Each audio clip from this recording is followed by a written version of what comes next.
अन्य दोस्तों, आशा करते हैं कि आप सभी ने नवरात्रि की पूजा बहुत धूमधाम से और श्रद्धा के साथ की होगी।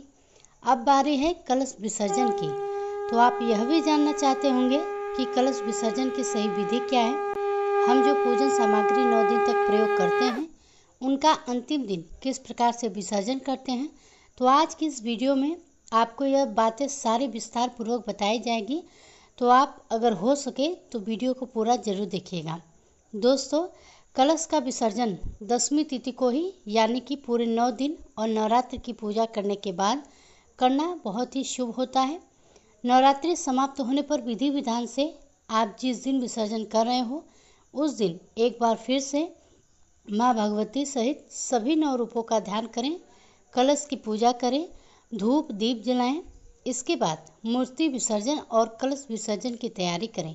इन 9 दिनों में की गई पूजा और व्रत का पुण्य फल तभी मिलता है जब विधि विधान से विसर्जन किया जाए। विसर्जन करने से पहले ओम ह्रीं क्लीं चामुंडाय विच्छय इस मंत्र का उच्चारण करते हुए पूरे भक्ति भाव से श्रद्धा और सम्मान के साथ कलश के ऊपर रखे हुए नारियल को बहुत ही आराम से उठाएं। फिर इस नारियल को आप लाल चुंदरी में बांधकर अपनी माँ, अपनी बहन, अपनी पत्नी या अपनी बेटी को दे दें। इस नारियल को बहुत से लोग बहते हुए जल में प्रवाहित कर देते हैं, कुछ लोग आसपास के मंदिर में रख देते हैं और कुछ लोग जिस दिन कन्या पूजन किया जाता है उसी दिन हटा देते हैं, यानी कि प्रसाद के रूप में कन्याओं को बांट देते हैं। आपके यहाँ पर जिस प्रकार का भी नियम आपके यहाँ पालन किया जाता है, आप उसी प्रकार से नियमों का पालन कर सकते हैं। अगर आप पहली बार नवरात्रि के व्रत रखे थे तो आपको इस नारियल को या तो मंदिर में रख देना है या फिर आप बहते हुए जल में प्रवाहित कर सकते हैं।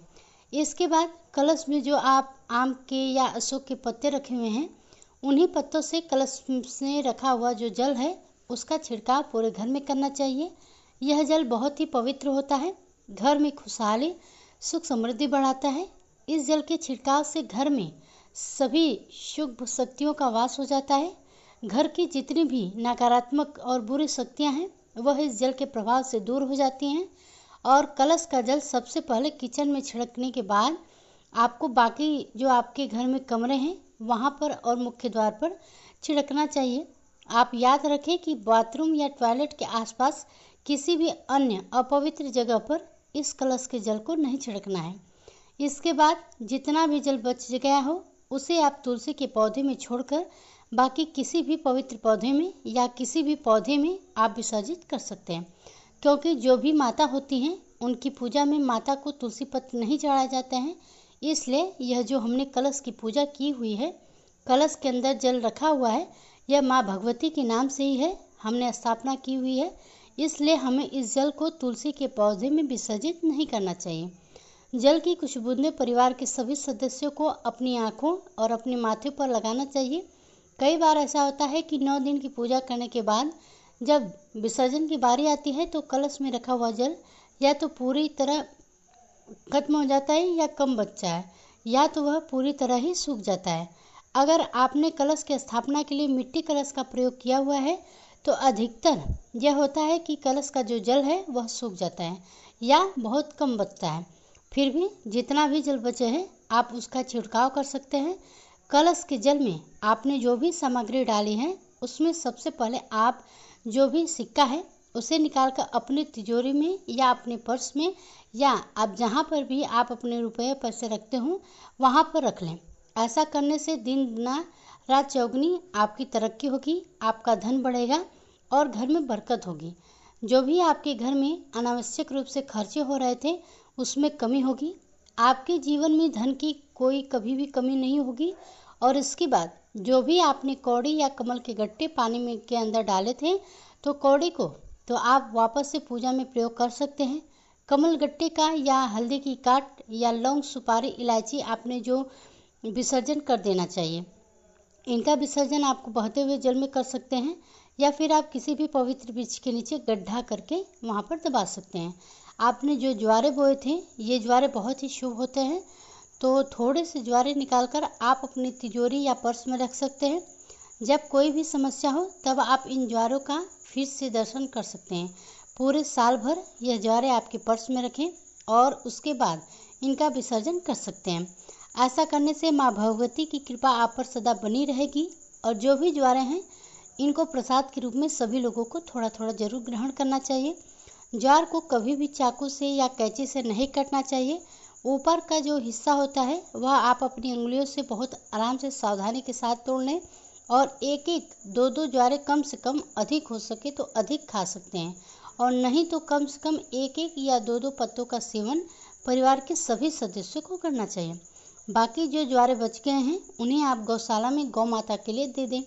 आसपास गौशाला हो या गौ माता को खिलाना संभव ना हो तो आप इन्हें किसी भी पवित्र वृक्ष के नीचे, जैसे कि पीपल, बरगद या बेल वृक्ष के नीचे, आंवले के वृक्ष के नीचे रख सकते हैं। कलश स्थापना आपने अगर मिट्टी के बर्तनों का प्रयोग किया था, चाहे वह कलश के लिए क्या हो या फिर ज्वारे बोने के लिए, तो उनका भी विसर्जन आपको कर देना चाहिए। मिट्टी के जो भी दिए हैं या बर्तन आपने प्रयोग किए हैं उनको आपको अगली पूजा में फिर से प्रयोग नहीं करना चाहिए। आप उनका विसर्जन कर दें। आप उन्हें किसी पेड़ के नीचे रख सकते हैं या फिर उनमें आप पानी और अन्न डालकर चिड़ियों के लिए भी रख सकते हैं। कलश के कंठ पर, मुंह पर जो आपने कलावा बांधा है उसे खोलकर आप अपने कलाई में, अपने हाथ में बांध सकते हैं। और जो चुनरी आपने नारियल के ऊपर बांधी थी उसे भी आप अपने घर के तिजोरी में रख सकते हैं या फिर अपने घर के मुख्य द्वार पर आप उस चुनरी को बाहर की तरफ बांध सकते हैं। यह थी कलश विसर्जन की संपूर्ण जानकारी। अब आइए जानते हैं कि कलश विसर्जन आपको किस दिन, किस शुभ मुहूर्त में करना चाहिए। तो दोस्तों, नवरात्रि में स्थापित किए गए कलश का विसर्जन हमेशा 9 दिन और 9 रात माँ भगवती के सभी 9 रूपों की पूजा करने के बाद 10वें दिन, 10वीं तिथि को ही करना शुभ माना जाता है। इस बार 10वीं तिथि 2 दिन है, तो ऐसे में आपके मन में यह भी प्रश्न होगा कि विसर्जन किस दिन करना चाहिए, क्योंकि इस बार 10वीं तिथि 12 अक्टूबर शनिवार को सुबह 10:05 से शुरू होगी और 13 अक्टूबर रविवार की सुबह 9:09 पर समाप्त होगी। तो ऐसे में आप 10वीं तिथि यानी कि 12 अक्टूबर शनिवार को सुबह 10:05 से शाम 5 बजे के बीच आप कलश विसर्जन कर सकते हैं। ध्यान रखिएगा कि कलश का विसर्जन सुबह सूर्योदय के बाद और शाम को सूर्यास्त से पहले पहले किया जाता है। अब कुछ लोगों के यहाँ पर 10वीं तिथि के दिन विसर्जन करना सही नहीं मानते हैं।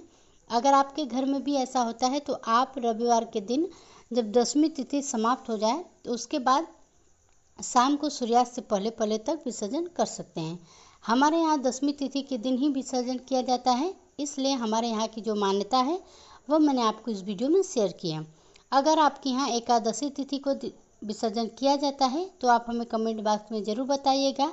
अब आइए जानते हैं कि अष्टमी, नवमी तिथि के बारे में और कन्या पूजन के मुहूर्त के बारे में। इस बार अष्टमी तिथि 10 अक्टूबर गुरुवार को, नवमी तिथि 11 अक्टूबर शुक्रवार को और 10वीं तिथि 12 अक्टूबर शनिवार को रहने वाली है। नवरात्रि के दिनों में महाअष्टमी और महानवमी तिथि अपने आप में बहुत ही महत्वपूर्ण होती है, क्योंकि इन्हीं दोनों तिथियों में कन्याओं का पूजन भी किया जाता है। आपके यहाँ पर यदि अष्टमी तिथि को कन्या पूजन किया जाता हो तो आप अष्टमी तिथि के दिन करें, नहीं तो आप नवमी तिथि के दिन कन्या पूजन किया जाता है। यह थी आज की वीडियो। तो उम्मीद करती हूँ कि जानकारी आपको पसंद आई होगी। किसी तरह का अन्य सवाल है तो आप हमसे कमेंट बॉक्स में कमेंट करके पूछ सकते हैं। अगर नहीं है तो आप कमेंट बॉक्स में जय माता दी अवश्य लिखिएगा। साथ ही अगर आप मेरे चैनल पर पहली बार हैं तो चैनल को जरूर सब्सक्राइब कीजिएगा। मिलते हैं एक नई जानकारी के साथ, तब तक के लिए आप सभी का धन्यवाद।